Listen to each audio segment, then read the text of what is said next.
रुपयों की अभी तक जब्ती हुई है। क्या कहना है सर नहीं, आपका? ये हवाला ट्रांजैक्शन ये सब कौन विभाग देखता है? शायद मेरे हिसाब से होम मिनिस्ट्री देखती है।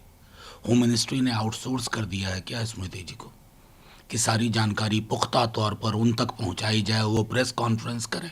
क्या आम आदमी समझता नहीं है हो क्या रहा? टाइमिंग देखिए, मैंने कहा ना, तेल देखिए, तेल की धार देखिए क्या हो रहा है। ये सब लोग समझते हैं। एक एक राज्य जहां चुनाव हो रहा है, वहाँ वहाँ आपको हर गली नुक्कड़ पर ईडी, आईटी, सीबीआई के लोग मिल रहे हैं। एक एक राज्य जहाँ बीजेपी कमज़ोर है, वहाँ पर आईटी, अभी देखिए चेन्नई में चल रहा है, फिर कलकत्ता में भी होगा, फिर हेमंत सोरेन, तेजस्वी यादव, पूरी लंबी फहरिस्त है अलग अलग लोग। तो ये हम सब समझते हैं। बस इतना कहेंगे, बाज आइए इस प्रकार के हथकंडों से। लेकिन सर जो एक नाम आ रहा है तमाम चीजों को। मैं अभी भी कहूँगा कि होम मिनिस्टर हैं वो। ये तो इसका मतलब ये एक पूरी एक इस आशंका को भी जन्म देता है कि यहाँ कैबिनेट सिस्टम काम कैसे कर रहा है। क्या ये आशंका नहीं होनी चाहिए? अगर Amit Shah ji as a home minister ये बात कहते, चलिए एक क्षण को लगता कि चलिए दुर्भावना से भी कर रहे हैं, ये कर रहे हैं, चुनाव के लिए कर रहे हैं, लेकिन ये क्या हो रहा है, मेरे लिए वो ज़्यादा चिंता का विषय है। सर सवाल उठाया था इंडिया ब्लॉक को लेकर के कि किस तरह से आगे बढ़ेगा। उन्होंने ये भी अपनी चिंता जताई थी कि कांग्रेस पार्टी चुनाव में व्यस्त है। कल मल्लिकार्जुन खड़गे साहब ने फोन पर बात की है नीतीश कुमार जी से और ये अश्योर किया है कि इंडिया ब्लॉक को आगे बढ़ाने के लिए हर तरह के कदम उठाए जाएंगे। क्या कहना है? ये मैंने कल भी जब आपसे बातचीत हुई थी तो कहा था कि देखिए, कई दफ़ा क्या होता है ना कि लोग एक, उनकी चिंता वाली बात थी नीतीश जी की, वो चिंता सबकी है, खड़गे साहब की नहीं है क्या? तेजस्वी जी की नहीं है क्या? सबकी चिंता है, लेकिन उसमें जो अवयव तलाशे जा रहे थे मीडिया के एक वर्ग द्वारा, आज उस पर विराम लग गया। यही हम तब भी कहने की कोशिश कर रहे थे। लेकिन सर इसके साथ सीताराम येचुरी साहब कहते हैं कि नेशनल लेवल पर वो इंडिया ब्लॉक के साथ फाइट करने को तैयार है, लेकिन उनकी आपत्ति तृणमूल कांग्रेस को लेकर के है वेस्ट बंगाल देखिए, में। मेरा मानना है कि ये तमाम तरह की चीज़ें होंगी, हम एक दूसरे के खिलाफ लड़ते हैं ना स्टेट में, ये विसंगतियाँ रिजॉल्व कर ली जाएंगी, मेरा पूरा भरोसा है। कब होंगी, कैसे होंगी, मैं डेट नहीं जानता, ज्योतिषी नहीं हूँ, लेकिन ये रिजॉल्व कर ली जाएंगी। सर दिल्ली की आबो हवा जा रही है पर्यावरणविदों के द्वारा भी और सरकारी स्तर पर भी कई दौर की मीटिंग दिल्ली सरकार के स्तर पर भी हो चुकी है, एलजी की तरफ से भी हो चुकी है मीटिंग।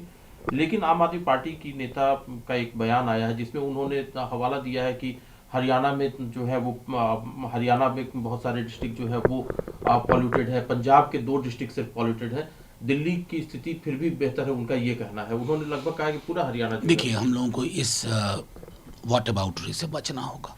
जहर है, जहर है हवा में, और ये हर वर्ष हो रहा है।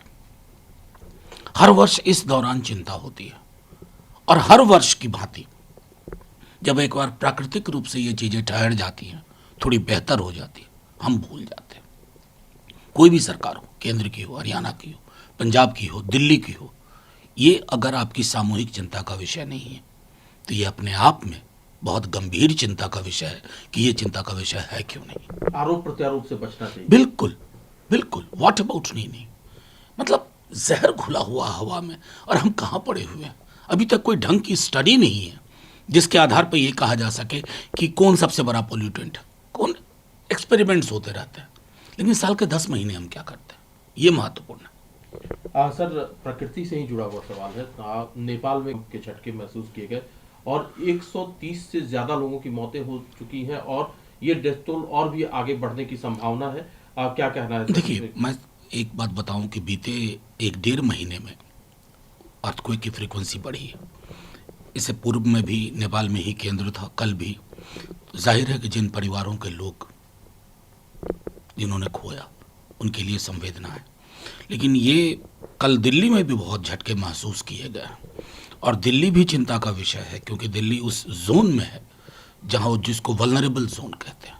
तो सर आपको लगता है कि एक स्टडी इस पर भी होनी चाहिए जो कंक्रीट के यहाँ पर जंगल तैयार किए जा रहे हैं उसमें भी कुछ इस तरह की कई पर्यावरणविदों ने ये कहा है, लेकिन हमने क्या किया है ना, विकास का पैमाना, चौड़ी सड़क, पहाड़ को काटना पड़े काट दो, कहीं ना कहीं एक संतुलन जो प्रकृति के साथ होना चाहिए था, वो संतुलन खो दिया गया है।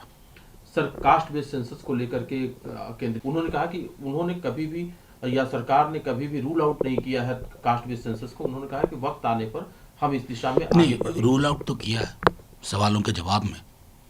आखिर सवालों के जवाब तो सरकार ही देती है ना। कई दफ़ा हम में से कई लोगों ने पूछा और सरकार ने साफ तौर पे मना किया।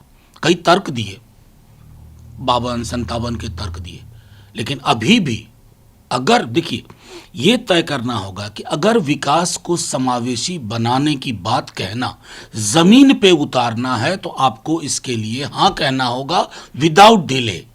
ये जो डिली डैली वाला अप्रोच है, आपने तो बिहार वाले सर्वेक्षण को कैसे छद्म रूप से रुकवाने की कोशिश की। आपकी पार्टी ने, हम नहीं जानते हैं क्या, सॉलिसिटर जनरल पहुंच जाते हैं सुप्रीम कोर्ट। ये क्या था? फिर भी मैं कहूंगा, ईमानदारी से अगर आप इसको लागू करना चाहते हैं, don't delay, do it now.